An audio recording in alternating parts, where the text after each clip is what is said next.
So we've had it's been nearly 24 hours since the last Super Rugby team from New Zealand, Australia was named, and yeah, that's had a bit of time to kind of look at the sides. Obviously, I've talked in depth about my team, the Highlanders. So go check out that video. That will be right at the end.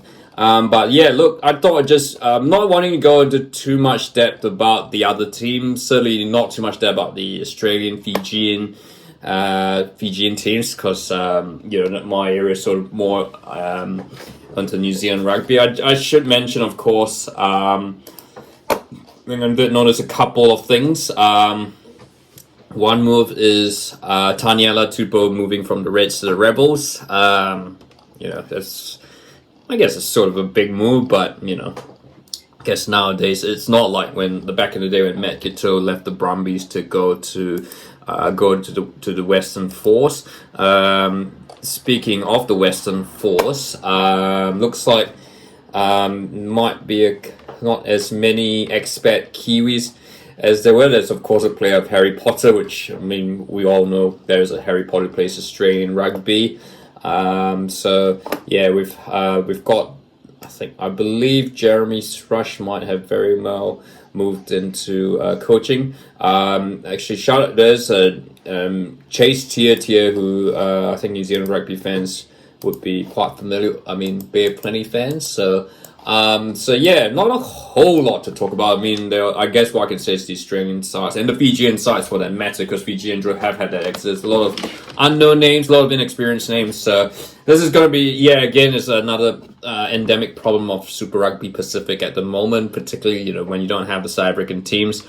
I haven't heard any. There has been talk about trying to revive the Jaguares or some bring back an Argentine team, but as far as I know, that's possibly been hearsay. So, look, I just want to talk about the New Zealand teams, and yeah, look, I think they're, as always, the New Zealand teams. Every franchise, every fan's going to say that, apart from the Highlanders, perhaps, that their team is they could argue is going to be has a case to be considered one the best team in New Zealand.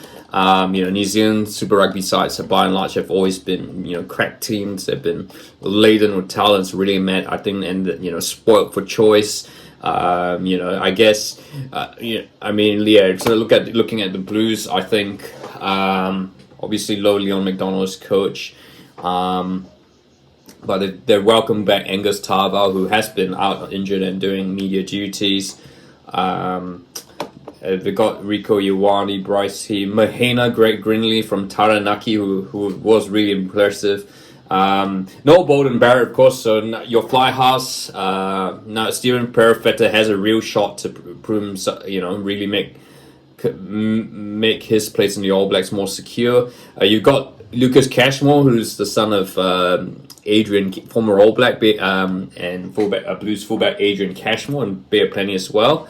And Zahn Sullivan, he's been picked as an outside back. I wouldn't be surprised if he played first five. He did a lot of that for Auckland and did all right there. May still be a bit young for that position. So then, of course, moving on to the Chiefs, who should have probably been Super Rugby champions last year.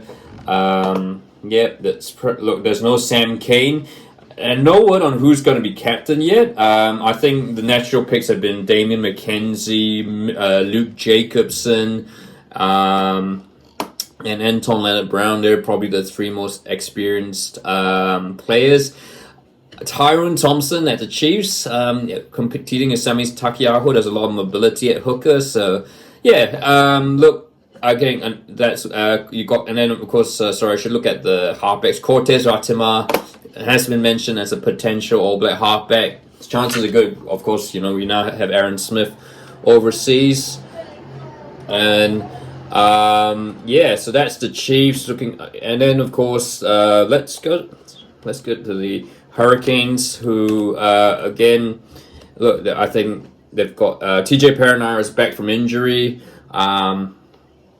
Fly half, yeah. Interesting to see that Ruben Love has been named as an outside back with Brett Cameron and Aiden Morgan as fly halves.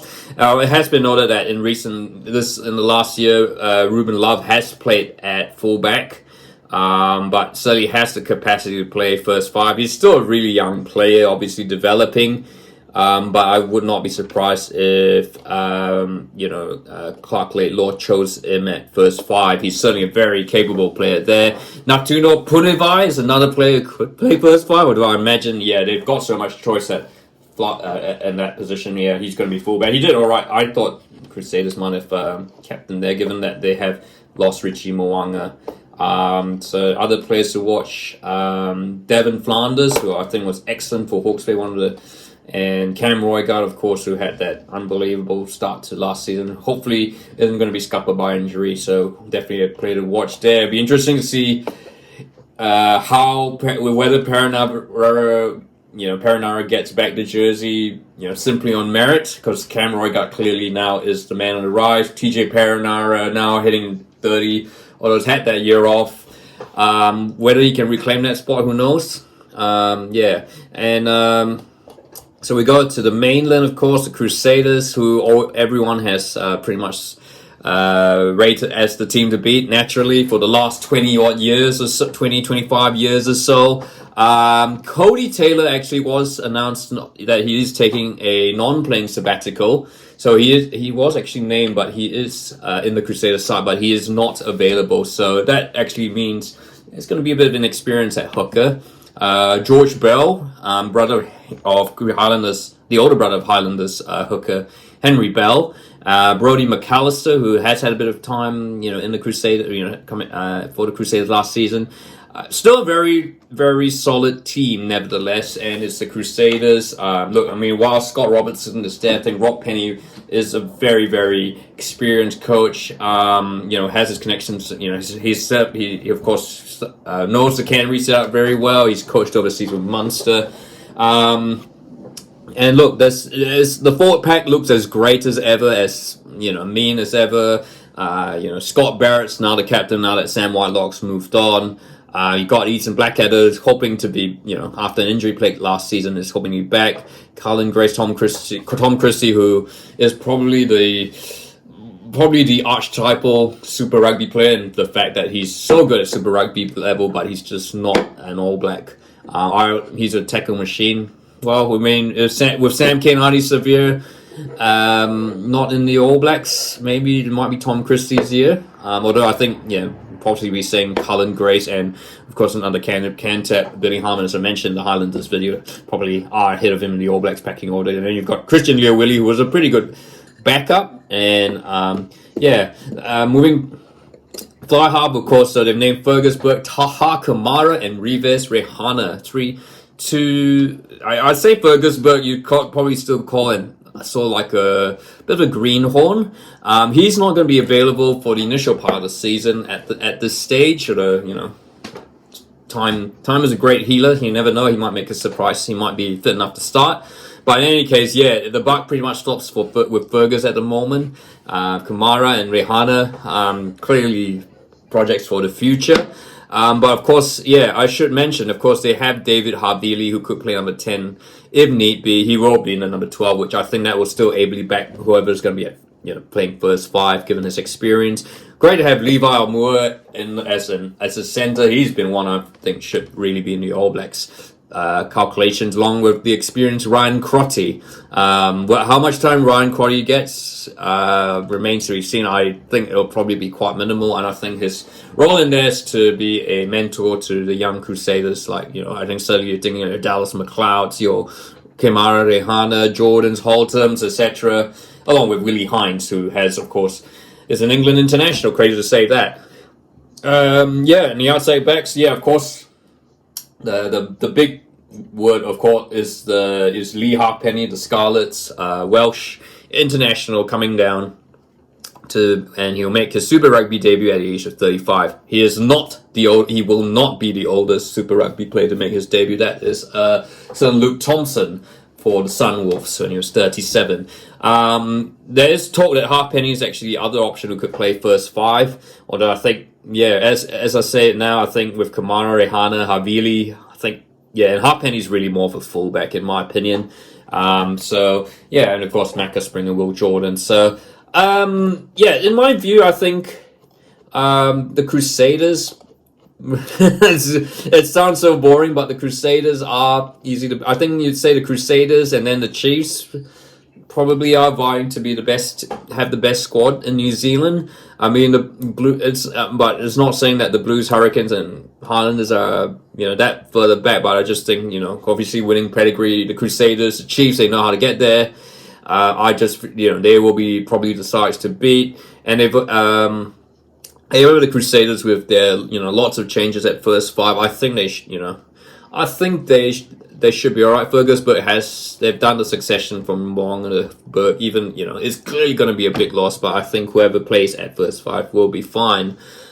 Yeah, look, I should briefly mention Moana Pacifica. Obviously they've lost Levi or Moore. Yeah, interestingly, no Lincoln McClutch. Actually, I think let me just have a look.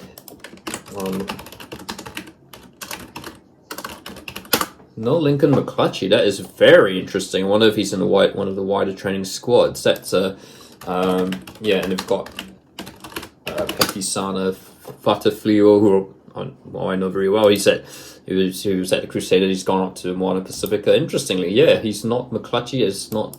That is quite amazing. He's a guy I thought would be a future All Black first five. So very interesting. But that's the Super Rugby squads. Obviously, it's November, and the squad have just been named. Obviously, you've got pre-season. You've got there are probably going to be injuries ahead, and all sorts of things. And of course, there's the wider training squad. So it's a bit too early to be saying who's going to be good. But look, those are the Super Rugby teams. Something to look forward to in the new year. The competition starts properly in mid to late February. I haven't quite got the dates there. I know the Chiefs and Crusaders to play the first game on Friday night in Hamilton. So, yeah, mark your calendar there. But from now on, yeah, in the meantime, we'll enjoy the cricket season. But yes, if you like this video, feel free to like and don't forget to subscribe.